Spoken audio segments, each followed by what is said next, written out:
So, how to operate washing machine is a fully automatic washing machine from Whirlpool. Okay, so first of all you have to power it on. You get that sound.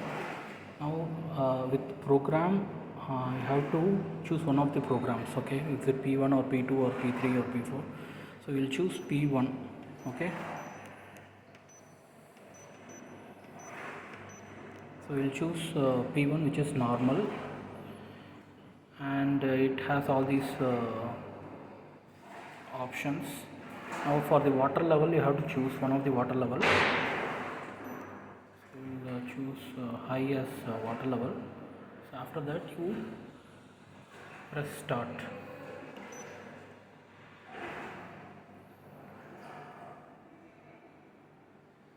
Okay, so lid is open. You have to